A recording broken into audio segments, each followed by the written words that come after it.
اگر اللہ راضی ہے نا، اگر اللہ راضی ہے تو موت چھٹی کا نام، موت، گھر پہنچ گئے، گھر پہنچ گئے، اس پیاس کو برداشت کرو۔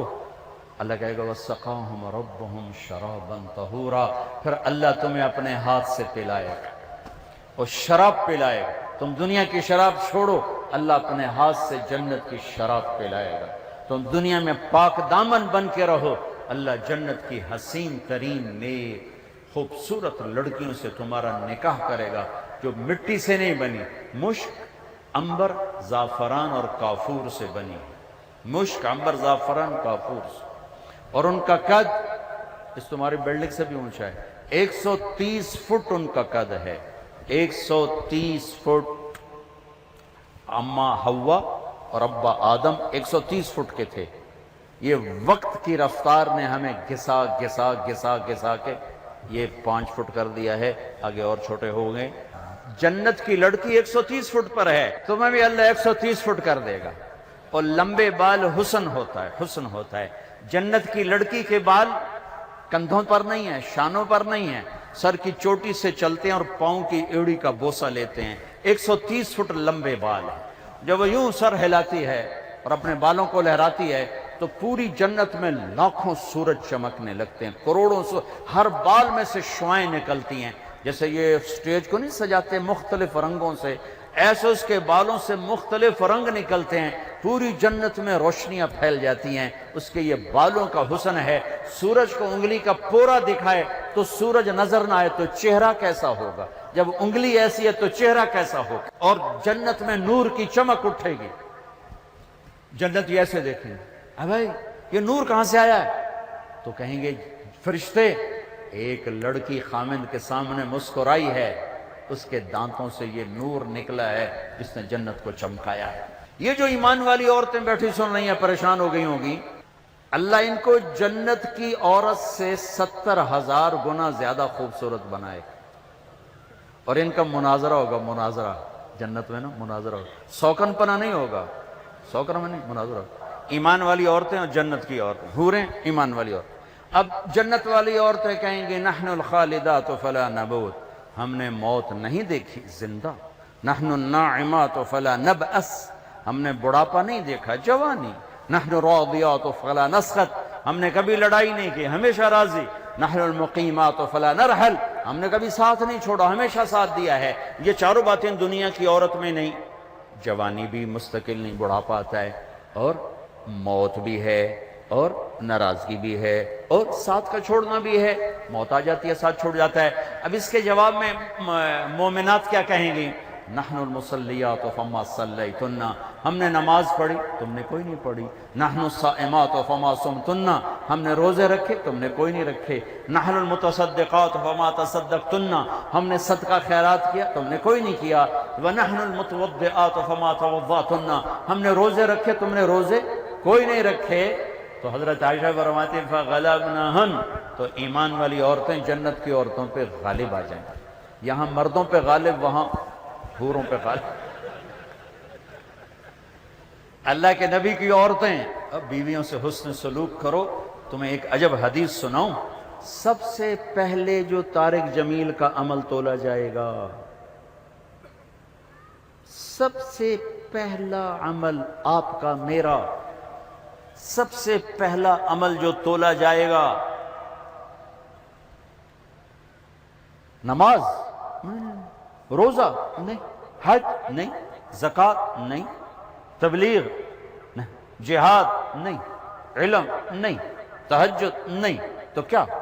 سب سے پہلے آپ کا اپنی بیوی سے سلوک تولا جائے گا، اور سب سے پہلے بیگم کا خامن سے سلوک تولا جائے۔ وہ رابعہ بصری بھی ہے نا، وہ رابعہ بصری بھی ہے جن کی ضرب المثل بن گئی بندگی تقوی، پہلے یہ تولا جائے گا خامن سے کیا سلوک ہے۔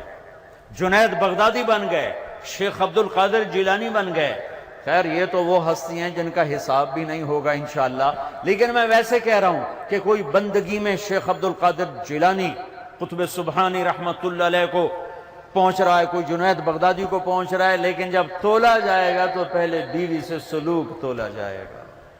تو اپنے گھروں میں حسن سلوک رکھو. بیویوں سے کہتا ہوں خامدوں سے حسن. بیوی مسکرا کے ملے خامد کو جب وہ گھر آئے تھک کر, تو اس کو اللہ کے راستے میں جہاد کرنے کے آدھے کے برابر اجر ملتا ہے, آدھے کے برابر. تو اپنے گھروں کو خوبصورت بناؤ حسن سلوک کے ساتھ. طعنہ, طنز, بولیاں, وہ انسان نہیں جو عورت پہ ہاتھ اٹھائے.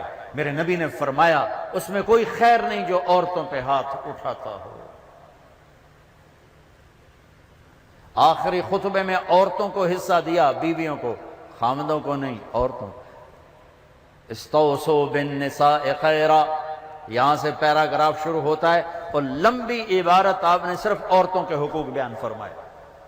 تو میرا معاشرہ امبیلنس سا ہے, کہیں خامند بیوی خود نادان ہیں تو لڑ کے تباہ ہو رہے ہیں, کہیں خامند بیوی میں محبت ہے لیکن ساس شریف نے جنازہ ہی کر چھڑیا ہر شاید. سسر اوپر تلوار لے کر, ساس کا اپنا جبر ہے, سسر کا اپنا جبر ہے, نند کا الگ جبر ہے. کہیں بچے کے ماں باپ نے گھر برباد کیا ہوا ہے, کہیں بچی کے ماں باپ نے گھر برباد کیا ہوا ہے. ایک بچہ میرے پاس آیا, یہاں میاں بیوی لڑ پڑے تھے, اب ہم ملنا چاہتے ہیں لیکن دونوں کے والدین کہتے ہیں کبھی نہیں ملنے دیں گے, اب یہ قصہ ختم ہونا چاہیے اور ختم ہوگا, ہو گیا. یہ جبر, یہ ظلم, چونکہ ہمارا جوائنٹ فیملی سسٹم ہے, میں ہاتھ جوڑتا ہوں, میں کسی رشتے کو اچھالنا نہیں چاہ رہا, لیکن جو گھروں میں ہو رہا ہے میں بتا رہا ہوں. کہیں خامند نادان ہے, بیوی کے ساتھ بدتمیز ہے, کہیں بیوی نادان ہے, خامند کے ساتھ بدتمیز ہے, کہیں دونوں بہت اچھے ہیں لیکن خامند کے ماں باپ کا ظلم ہے, کہیں بچی کے ماں باپ کا ظلم ہے, کہیں بہن بھائیوں کا ظلم ہے. اللہ کے واسطے اپنی حدود میں رہو, اپنی حدود میں رہو. یہیں تمہاری یونیورسٹی میں پچھلی دفعہ بیان کر کے آیا, آفس پہ بیٹھا تھا, ایک بچی باہر رو رہی تھی.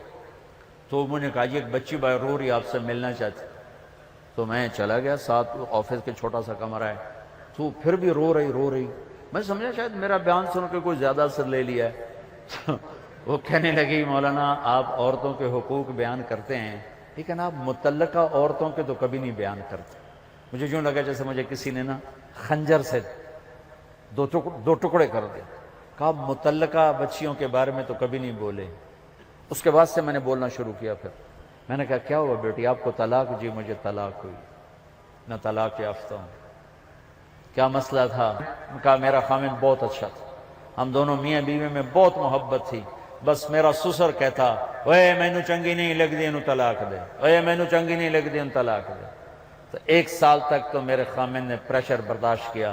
پھر اس نے کہا میں بہت مجبور ہوں, ماں باپ کا پریشر ہے, اور مجھے طلاق دے کے گھر بٹھا دیا.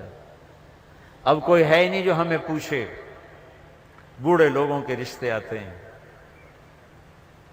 متعلقہ بچیوں کو پہلے دیکھا کرو, بیوہ بچیوں کو پہلے دیکھا کرو. میرے نبی نے متعلقہ بیوہ عورتوں سے شادی کی, صرف ایک کنواری سے شادی کی. اور ہمارے یہاں طلاق کی ہوئی ہے, انت طلاق ہو گئی, انت طلاق ہو گئی ہے, انت طلاق ہو گئی.